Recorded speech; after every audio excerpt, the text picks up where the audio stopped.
செய்யூர்னு ஒரு ஊர் இருக்குது. அங்கே ஒரு முருகன் கோயில் இருக்குது, கந்தசாமி கோயில் இருக்குது.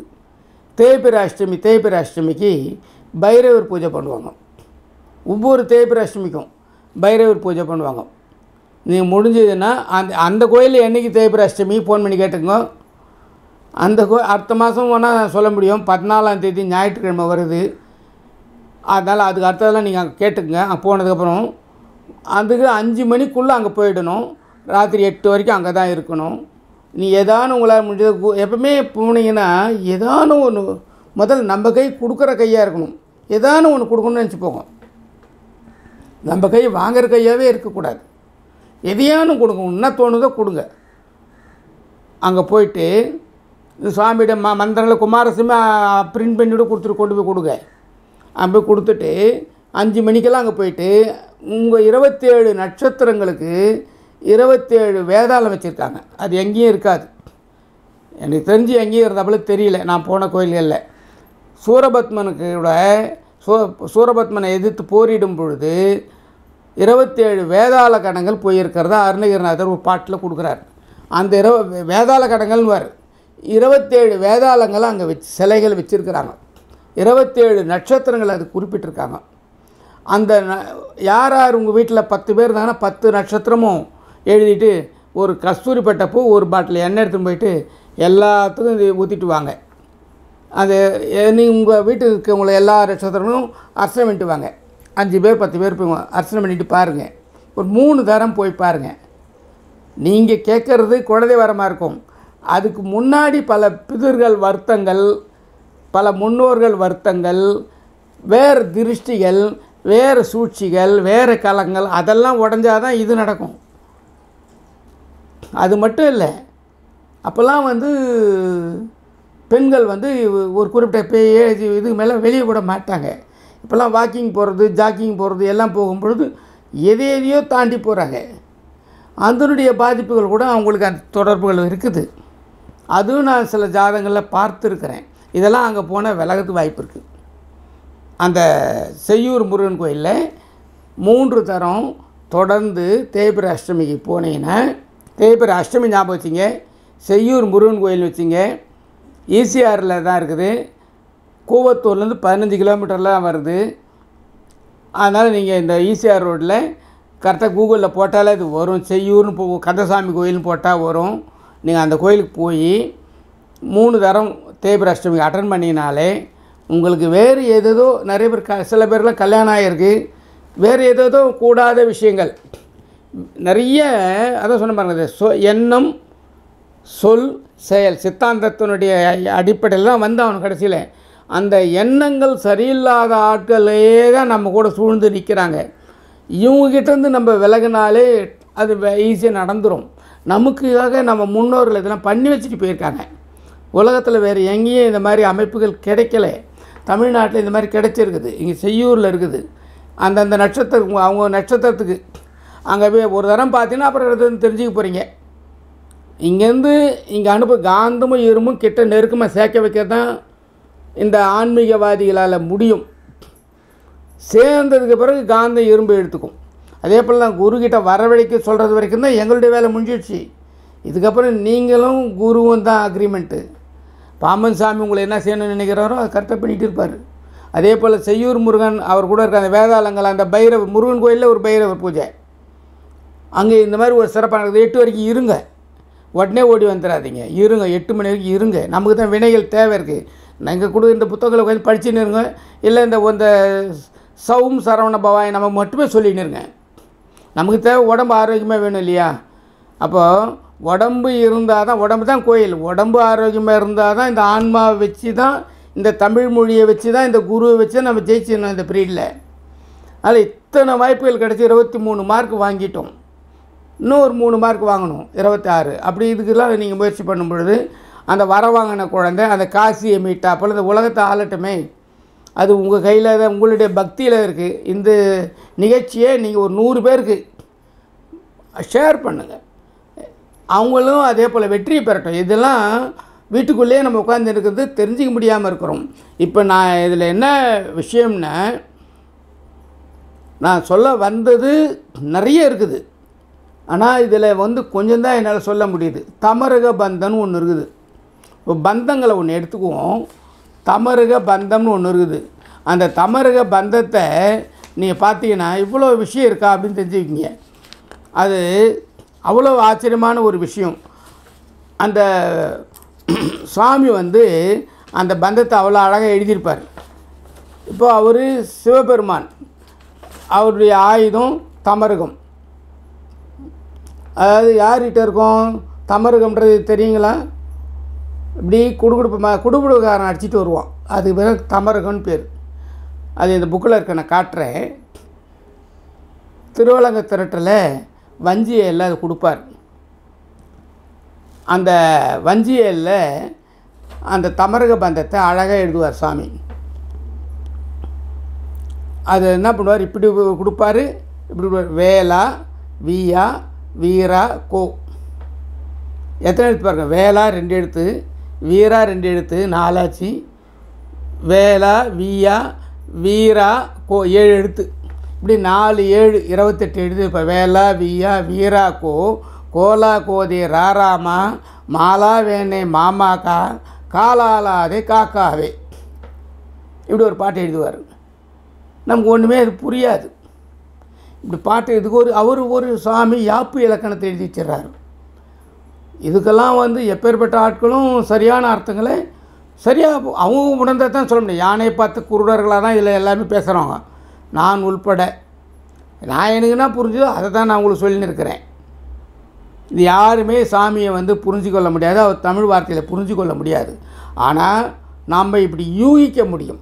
நான் அதைத்தான் நான் உங்களுக்கு சொல்லின்னு இருக்குது. சஸ்திரபந்தத்தில் சொன்னது கூட என்னுடைய யூகங்களை தான் நான் சொல்லியிருக்கிறேன்.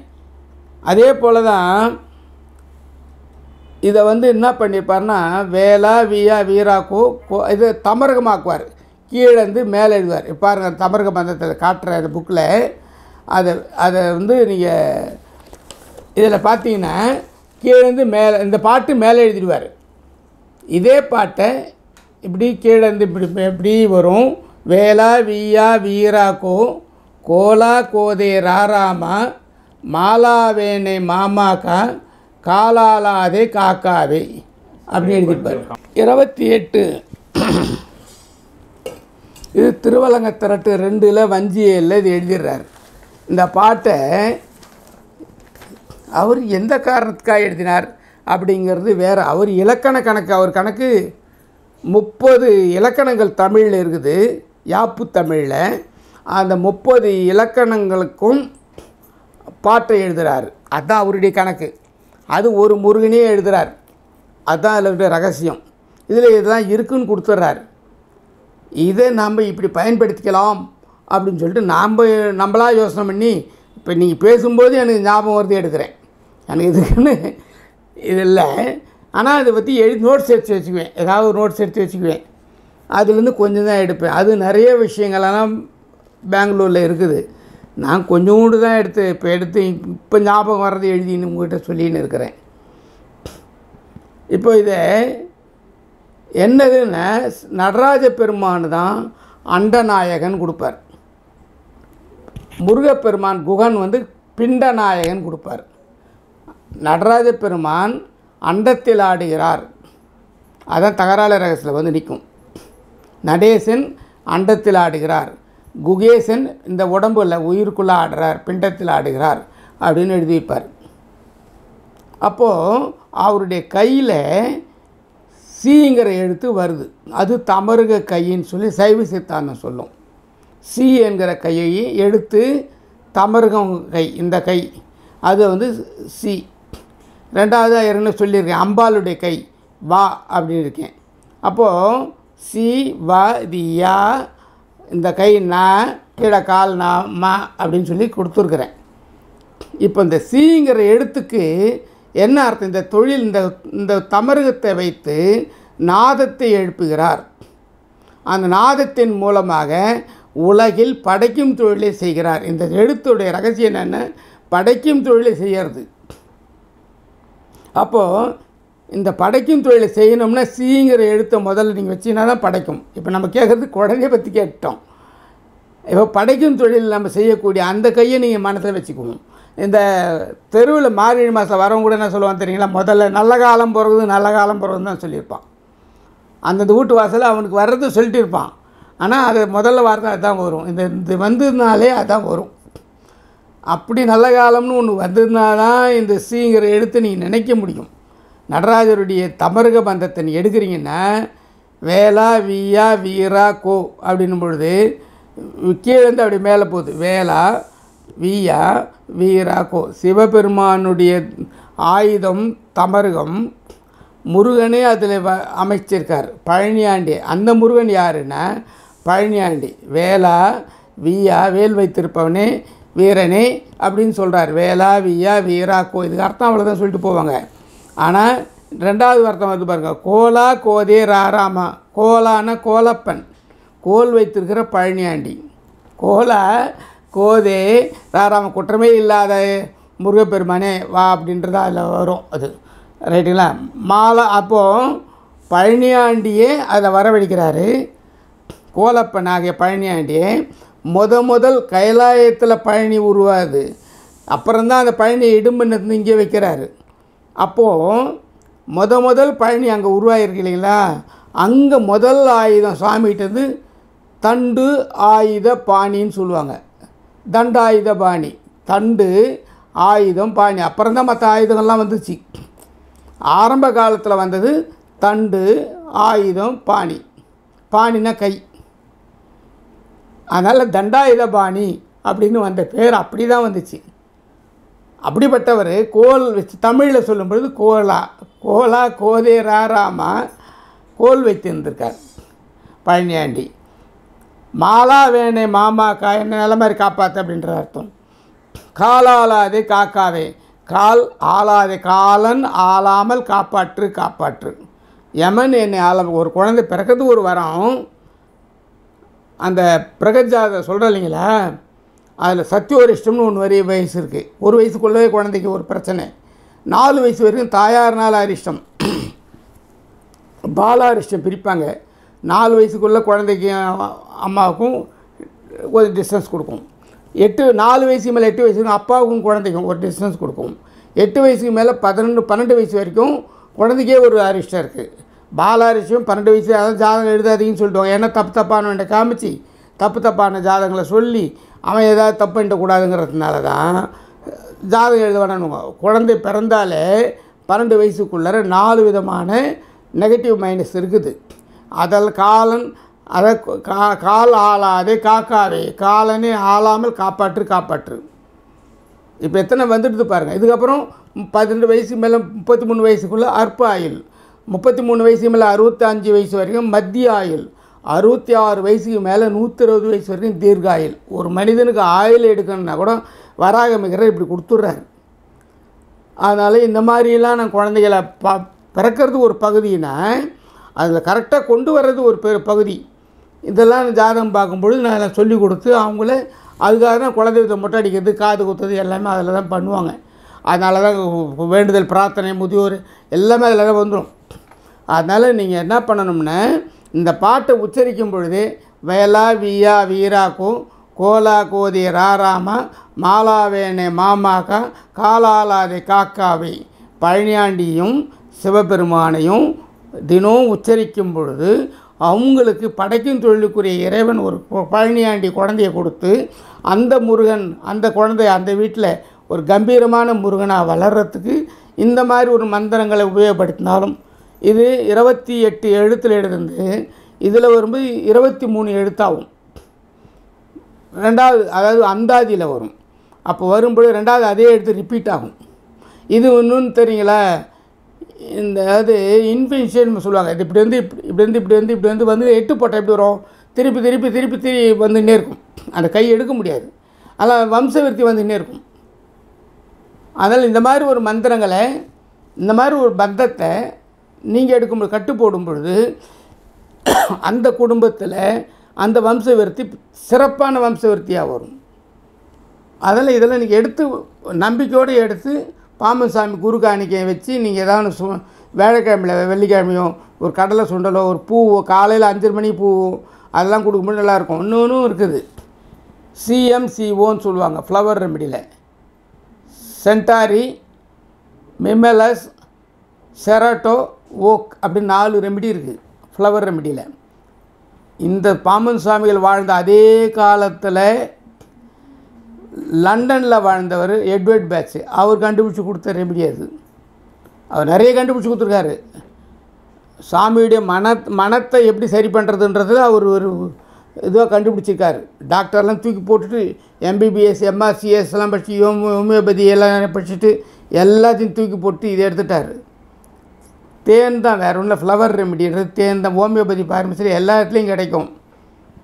சென்டாரி, மிமெலஸு, செராட்டோ, ஓக் இந்த 4 ரெமிடியை இந்த 4 சக்கரத்துக்கு கொடுத்தீங்கன்னா அந்த வீட்டில் நிறையா அதிசயம் நடக்கும். குழந்தை பிறப்பு மட்டும்தான் நீங்கள் கேட்டிருப்பீங்க. இது எத்தனையோ மனநிலைகளை மாற்றி உறுதியாக நின்று நம்பிக்கையாக நின்று உறுதி கிடைக்கும், சொந்த பலம் கிடைக்கும், என்னென்னவோ மேஜிக்கெலாம் பண்ணி காட்டும். இந்த ஃப்ளவர் ரெமிடி தண்ணியில் ஒரு 1/2 டம்ளர் தண்ணியில் ஒரு 4 சொட்டு ஊற்றி 4 வேளை சாப்பிடணும். ஆனால் கண்ணாடி பாட்டில் வாங்கணும். நான் சொல்கிறத ஞாபகம் வச்சுக்கிங்க. பிளாஸ்டிக் பாட்டிலில் வாங்காதீங்க, மிட்டாய் மாத்திரை வாங்கிடாதீங்க. 4 சொட்டு கண்ணாடி பாட்டில் வாங்க ஒன்றுமே கிடையாது. 800 ரூபா தான் வரும். 4 வாங்கினா 200 ரூபா ஒரு 100 ml வாங்கினாலே. இதை தொடர்ந்து ஒரு குடும்பத்தில் ஒரு 2-3 மாதம் சாப்பிட்டு பாருங்கள். அந்த உடம்பு தேவையான இடத்த அந்த சக்கரம் கொடுத்துரும். மூலாதார சக்கரத்துக்கு 1, சுவாதிஷ்டானத்துக்கு 1, மணிப்பூரகத்துக்கு 1, அநாகத்துக்கு 1, 4 சக்கரத்துக்கு மட்டும்தான் நான் இப்போ கொடுத்துருக்குறேன். அதுக்கப்புறம் அது தொடர்புப்படுத்தப்பட்டவங்களும் அவங்க கேட்கும் பொழுதும், அவங்க ஆன்மா கேட்கும் பொழுதும் வேறு மாற்றி கொண்டு போயிடுவாங்க, நல்லாயிடுவாங்க. அதில் எதுவுமே கெடுதல் கிடையாது, சைடு எஃபெக்ட் கிடையாது. வேறு ஏதாவது மாத்திரை எடுக்கிறீங்கன்னா 1 மணி நேரம் முன்ன பண்ணி எடுங்க, அவ்வளோதான். இது ஹோமியோபதியில் இது இருக்குது. ஹோமியோபதி பார்மசியில் இருக்குது, ஹோமியோபதி மருந்தும் கிடையாது. இது ஃப்ளவர் ரெமிடின்னு பேர், தீர்வு வழிகாட்டும். இது என்ன பண்ணுன்னா உங்களுக்கு உடம்புக்கு அந்த சக்கரத்தில் என்ன குறைபாடு இருக்கோ அதுக்கு உரிய உணவுகளை நீங்கள் சாப்பிட்ருப்பீங்க. அந்த சமயத்தில் நீங்கள் வாங்கணும்னு நினைப்பீங்க, சாப்பிடணும்னு நினைப்பீங்க. ஆனால் சாப்பிடணுமே, உங்களுக்கு அதுதானே நம்மள்கிட்ட இருக்க பெரிய விஷயமே. அதில் இன்றைய பெண்கள் என்றைக்குமே பெண்கள் எப்பவுமே என்ன பண்ணுவாங்க, கடைசியாக மீந்து போனது கொஞ்சமாக ஃப்ரிட்ஜ் வச்சு சாப்பிட்டுன்னு இருப்பாங்க. அதுவே உடம்பு கெடுதி. தாமச உணவு, ராஜச உணவு, சாத்விக உணவுன்னு சாமி எழுதுவார். பழங்களை நிறைய சாப்பிட்டீங்கனாலே உடம்பு நல்லாயிடும். அதில் அடுத்தடுத்து நான் உங்களுக்கு இதை சாப்பிடும் பொழுது, உங்களுக்கு அடுத்து நான் சொல்லும் பொழுது, அடுத்து நீங்கள் தொடர்பு கொள்ளும் பொழுது, பாம்பன் சாமி நீங்கள் பார்க்கும் பொழுது, குருவை நீங்கள் கும்பிடும் பொழுது, குரு உங்களை ஆட்கொள்ளும் பொழுது என்னால் இன்னும் நிறைய உங்களுக்கு இதன் மாதிரி கொடுக்க முடியும். டெக்னிக் நிறைய இருக்குது. நம்ம என்ன பண்ணோம்னா இப்போ இந்த தமருக பந்தம் அப்படின்னு சொன்னேன். இந்த தமருக பந்தத்தில் கவனிச்சிங்கனாக்கா கந்தர் ஒளியல் அந்தாதின்னு ஒரு பாட்டு எழுதியிருப்பார் சாமி. அதில் ஒளி இருக்கு இல்லைங்களா, அது நம்மளது கிடையாது. நாதம் என்கிற சிவ தத்துவத்திலேருந்து வரக்கூடியது அது மட்டும்தான். 31 தத்துவம் தான் சாமி நம்ம கொடுப்பார். 36 தத்துவம் உடம்பில் இருக்குது. 36ல் 5 சிவ தத்துவம். 5 சிவ தத்துவத்தில் நமக்கு தொடர்பு வராது. அது பிரபஞ்சத்தில் போயிடும். 31 தான் உடம்பில் இருக்கும்.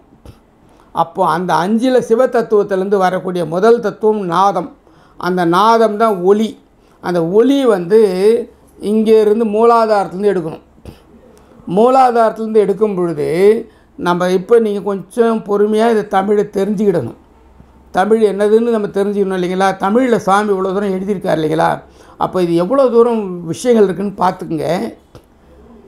இந்த பாடல்களில் வர்றது எல்லாமே வேலா, வீயா, வீரா, கோலா, கோதே, ராரா, மாலா, வேனை, மாமா, காலாலாதே, காக்காவே, மொத்தம் நெடில் எழுத்துக்கள்.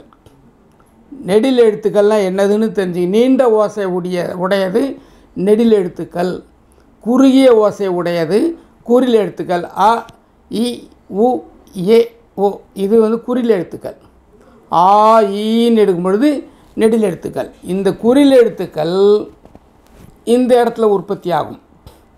இப்போ இதில் என்ன பண்ணுவாங்கன்னா 4 வகை வாக்குன்னு சித்தாந்தத்தில் கொடுப்பாங்க. சித்தாந்தத்துக்கு ஏன் இவ்வளோ முக்கியத்துவம்னா சாமி கொடுக்குறாருன்னா இதுதான். 4 வகை வாக்குன்னு இங்கே இருக்குது. மத்தியமே இது சூட்சும வாக்குன்னு ஒன்று இருக்குது, மூலாதாரத்தில் உற்பத்தி ஆகும். பைசந்தி வாக்குன்னு அது கொஞ்சம் மேலே உற்பத்தி ஆகும். மத்தியமே வாக்குன்னு அநாக சக்கரத்தில் வரும். வைகரி வாக்குன்னு இங்கே வரும். இப்போ 4 வகை வாக்குன்னு எழுதியிருப்பார். இப்போது நீங்கள் கவனிச்சு பாருங்கள். சூட்சும வாக்கு, பைசந்தி வாக்கு, மத்தியமே வாக்கு, வைகரி வாக்கு. இதை தூள வைகரி சூட்சும வைகரி விற்பாங்க. இது சுவாமி கந்தர் ஒளியல் அந்த அதில் எழுதுவார். ஒளியில் வரக்கூடிய ரகசியங்களை எழுதுகிறார். இந்த ஒளி ரகசியங்களை நீங்கள் கவனிச்சிங்கன்னா நெடில் எழுத்துக்கள்லாம் மூலாதாரத்துலேருந்து வரும், குறில் எழுத்துக்கள்லாம் அநாகதத்துலேருந்து வரும். இதே போல் காங்காச்சா வல்லினம் வெள்ளினம் இடையினம் கொஞ்சம் கவனிச்சிங்க. கொஞ்சம் ஒரு நிமிஷம் இதை கவனிச்சிட்டிங்கன்னா தான் உங்களுக்கு புரியும். கசட தப்பற வல்லினம் அப்படின்வாங்க. அது நஞ்சன நம்மன மெல்லினம்னுவாங்க. ஏறல வழல இடையனன்னுவாங்க. இப்போது வல்லின எழுத்துக்கள் மூலாதாரத்துலேருந்து வரும். மெல்லின எழுத்துக்கள் மூக்கு இந்த இடத்துக்கிட்டேருந்து வரும். ஞான்னும்போது இங்கேருந்து வரும். இங்கே வரும்போது ஏறல வழல இடையனம் இந்த இடத்துலேருந்து வரும். இது ரொம்ப எஃபெக்ட் போட வேண்டாம்.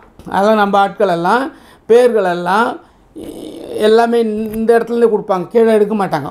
அதாவது வல்லினத்தை எடுக்க மாட்டாங்க, நெடில் எடுக்க மாட்டாங்க. பெரும்பாலும் நெடிலில் வச்சா அவன் விஐபி. யார் பேர் வச்சாலும் நெடில் வச்சிட்டாங்கன்னா விஐபி. 2 நெடில் எடுத்து இருந்தால் விஐபி. இதுதான் ரகசியம். இதெல்லாம் இருக்குது. இப்போது இந்த பாடல் நெடியில் கொடுக்கும் பொழுது மூலாதாரத்திலேருந்து அந்த காற்று வரும், எழும்பி வரும். மூலாதாரத்தில் நல்லா தந்து வாயை தந்து சொல்லும் பொழுது தான் இந்த பாட்டு வரும். அந்த சுவாசம் நல்லா வந்ததுன்னா அந்த உடம்பு ஃபுல்லாகவே நல்லா இருக்குன்னு அர்த்தம்.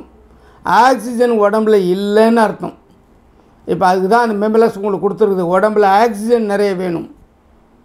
ஆல்கலின்னு ஒன்று இருக்குது. உடம்பு எல்லாமே இன்றைக்கி எல்லாத்துலேயும் கெமிக்கலை போட்டான். குடிக்கிற தண்ணி வரைக்கும் கெமிக்கல் இருக்குது இன்றைக்கி. அதெல்லாம் ரத்தமும் கெமிக்கல் ஆகுது. அப்போ அதை நீங்கள் சரி பண்ணணும் அப்படின்னா அப்போ என்ன பண்ணணும்?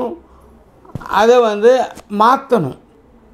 அதுக்கு தான் உங்களுக்கு இந்த இடத்த நல்லா கொண்டு வராங்க. ஆசிடை ஆல்கலினை மாற்ற தான் செராட்டோ.